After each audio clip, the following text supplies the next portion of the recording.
আসসালামু আলাইকুম। আজকে আমরা চলে আসছি আমাদের ছাদ বাগান, অর্থাৎ সুন্দর সবুজে ভরপুর। আপনারা দেখাবো আমাদের ছাদ বাগানের গাছগুলো। আগে দিয়ে আমরা শস্য খোল সহ আমলকি সার দিয়েছিলাম। এখানে মনে হচ্ছে নিচের গাছ, ছাদের গাছ না, কিন্তু এমন চমৎকার হয়েছে, যা ঢাকা শহরে বা বিভিন্ন শহরে বা বিভিন্ন দেশে বসবাস করে তারা ইচ্ছা করলে আমাদের মতো এরকম টাটকা সবজি খেতে পারে। আজকে আমরা দেখাবো আমাদের গাছগুলো এবং সাথে থাকবেন। আমার সামনে যে গাছটি রয়েছে পাট শাক গাছ। সাধারণত আমরা শহরে যারা বসবাস করি অনেক সময় পাট শাক খেতে পারি না, বাজার থেকে কিনে খাওয়া লাগে। ইচ্ছা করলে আপনাদের মতো এরকম টবে করে পাট শাক লাগাতে পারেন। বিশেষ করে নিম পাতা অর্থাৎ নিম গাছ অনেকে শহরে পাওয়া যায় না। অনেক চমৎকার একটা গাছ, ঠান্ডা, কাশি, রক্ত পরিষ্কার সহ এই গাছটি অনেক ধরনের কাজ হয়। চুলকুনি, দাঁত, একজিমা সহ বিভিন্ন রকমের কাজ করে নিম গাছটি। এটা আপনার এরকম লাগাইতে পারেন। নিজেদের পাতা ছিঁড়ে ছিঁড়ে আপনি খেতে পারবেন বা এখানে বেটে বেটে কাজ করতে পারবেন। পরবর্তীতে আমার কাছে যে গাছটি রয়েছে সেটা হচ্ছে আনার গাছ, চমৎকার ফল গাছ, যেটা বাচ্চারা খুবই পছন্দ করে। ইচ্ছা করলে নিজেদের গাছে টাটকা ফল খেতে পারবেন। পরবর্তী আমার সামনে যে গাছটি রয়েছে পেয়ারা গাছ, সুন্দর চমৎকার হয়েছে।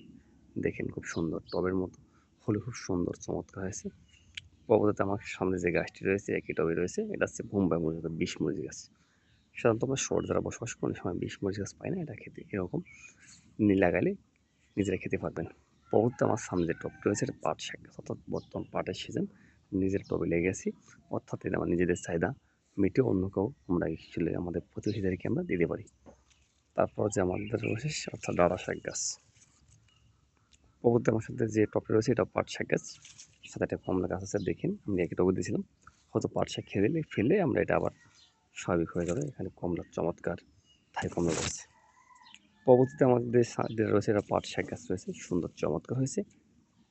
পরবর্তীতে আমার সামনে যেটা রয়েছে এটা পাট শাক গাছ রয়েছে। পরবর্তীতে আমার সামনে যে টপিক রয়েছে এটা হচ্ছে পুঁই শাক গাছ। শহরে আমরা বসবাস করি, অনেক সময় আমরা টাটকা সবজি খেতে পাই না। এরকম যদি আপনারা লাগাতে পারেন টাটকা সবজি খাবেন এবং নিজেদের প্রতিবেশী দিতে পারবেন। আমরা অনেক প্রতিবেশী দিই এবং আত্মীয়বাদীরা দেওয়া সম্ভব হয়। পরবর্তীতে আমার সামনে যেটা রয়েছে এটা পুঁই শাক গাছ অর্থাৎ সবজি। পরবর্তীতে আমার সামনে যেটা রয়েছে এটা হচ্ছে বিষ মরিচ, বোম্বাই মরিচ বলা হয়। আর এখানে একটা সবেদা গাছ, সুন্দর সুন্দর কলি রয়েছে, চমৎকার। যারা শহরে বসবাস করেন তারা অবশ্যই আপনাদের মতো এরকম ফল গাছ লাগাতে পারবেন, টাটকা ফল খাওয়া সম্ভব।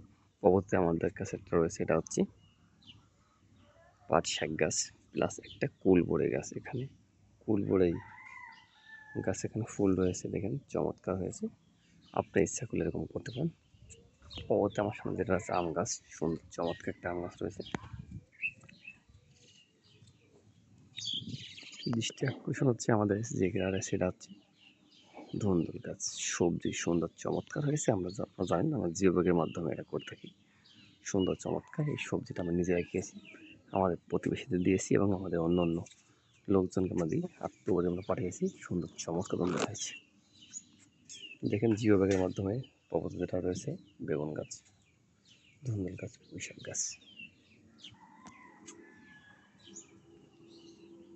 শিম গাছ রয়েছে একই টবে। আবার এখানে ধুন্দুল গাছ রয়েছে।